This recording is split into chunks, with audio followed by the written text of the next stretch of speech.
ګورئ د ترهګرۍ په ضد په دې جنگ کې هر مخالف اواز چې کوم دی هغه ختم کړی شوی دی او د هغې د ختمولو کوشش شوی دی. ما ذکر ته زه وایم چې ما ته د مومندو هغه ملکانان او هغه قبایلي مشر یاد دی چې کوم عمر خالد خراساني لراله د تورنګزی بابا مزار چې کله هغوی نیولی او رالی او هغه وتویل چې پاسه دا ځای پرېږده د هغې نه پس هغه چې کوم دی هغه دا وسر کړل هغوی پر عجیبه طریقې سره راغلي.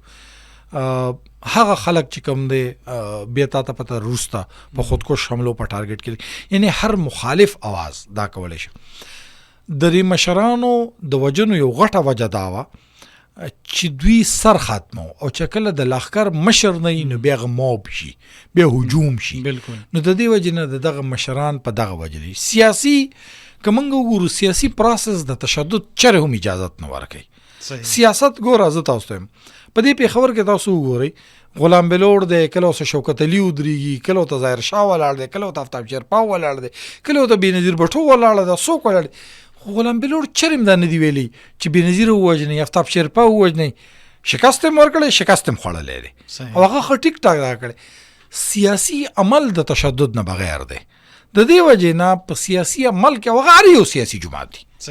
سیاسي جماعت همیشه د وسلوالې ډلې مخکې د ټولو نه اولنی خنډ دی، ځکه چې هغه پولیټیکل پروسس کې پولیټیکل پروسس کې خالد خان ته به د زور د چا نه په څه وباسي؟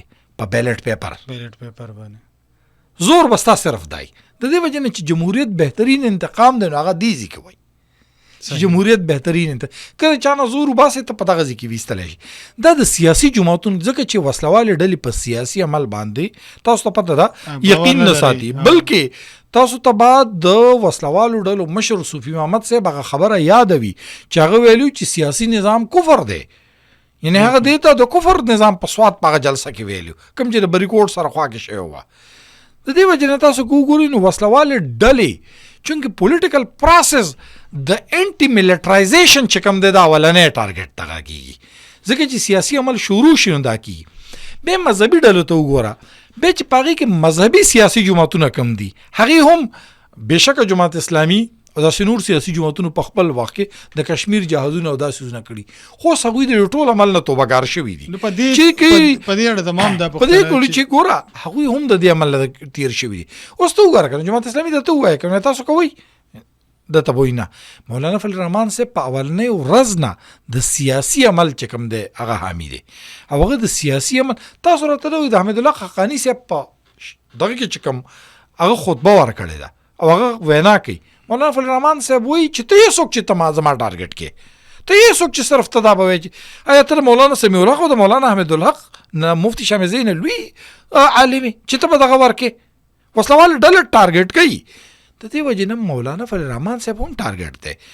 دا هغه سیاسي جماعتونه، هغه مذهبي جماعتونه، هغه سماجي حلقې دي چې هغه براه راست د دې وسلوالو ډلو خلاف ودرېدلي دي، د دې خلاف یې اواز پورته کړی.